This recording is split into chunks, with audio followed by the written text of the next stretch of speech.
ఏ విషయంపైనైనా నిర్భయంగా తన అభిప్రాయాన్ని వెల్లడించిన నటుడు, నిర్మాత, దర్శకుడు ఆర్ నారాయణమూర్తి. ఇటీవల కాలంలో ఆయన సంచలన వ్యాఖ్యలు చేసి వార్తల్లో నిలుస్తున్నారు. కొద్ది రోజుల క్రితం సినిమా పరిశ్రమలో సమస్యలపై తన వాదన ముక్కుసూటిగా వినిపించిన ఆయన మరోసారి తాజాగా కేంద్ర ప్రభుత్వం బీజేపీ హిందుత్వ వాదాన్ని నిలదీశారు.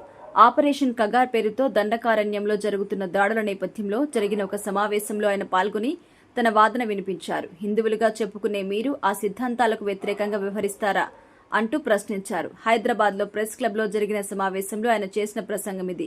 వివరాల్లోకి వెళ్తే, పాకిస్తాన్పై యుద్ధం చేస్తున్న సమయంలో ఆ దేశస్తులు కోరిన పిమ్మటనే, అలాగే అమెరికా అధ్యక్షుడు ట్రంప్ సూచన మేరకు వార్ ఆపి శాంతి చర్చలు జరిపారు.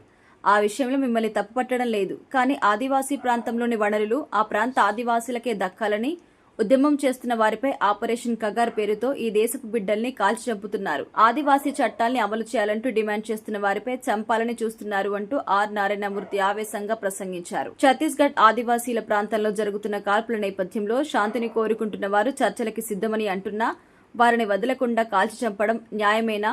కన్న భూమి, కుటుంబాల కోసం ప్రాణత్యాగానికి సిద్ధంగా ఉన్నాం. ఉద్యమకారులైన మాకు ప్రాణాలపై ఆశ లేదు.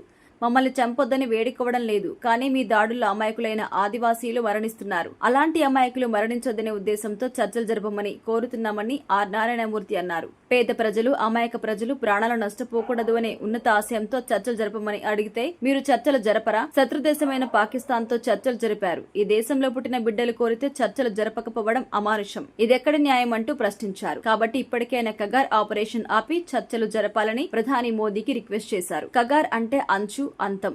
ఎవరి అంతం చూడాలనుకుంటున్నారు అని ఆయన నిలదీశారు. ఇది అంతిమ యుద్ధం కాదంటూ నక్సలైట్లపై మీరు యుద్ధం ప్రకటించారు. అసలు నక్సలైట్స్ అంటే ఎవరు?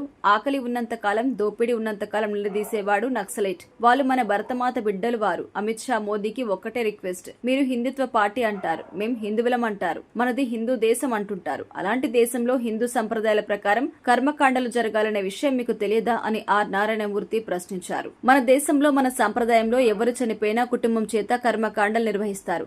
అలాంటి కర్మకాండలు జరుపుకోవడానికి అంగీకరించరా? మావోయిస్ట్ అగ్రనేత చనిపోతే ఆయన భార్య, నా భర్త చనిపోయాడు, ఆ పార్థివ దేహాన్ని మాకు అప్పగించండి అని చేతులు జోడించి అడిగితే ఆయన దేహాన్ని అప్పగించరా? ఆయన కుటుంబ సభ్యులు కర్మకాండలు నిర్వహించడానికి అనుమతి ఇవ్వరా? ఇలా ఎంతో మంది ఎన్కౌంటర్లో చనిపోతే వారి దేహాలను, మృతదేహాలను వారి కుటుంబాలకు అప్పగించరా అని నారాయణమూర్తి ప్రశ్నించారు. యుద్ధ శాంతి ప్రకారమైన ఈ నీతిని అమలు పరచరా అంటూ అడిగారు. మీరేం హిందువులు, మీది హిందువుల పార్టీనా? ఇకనైనా కాల్పులు ఆపండి, చర్చలు జరపండి అంటూ ఆయన కోరారు.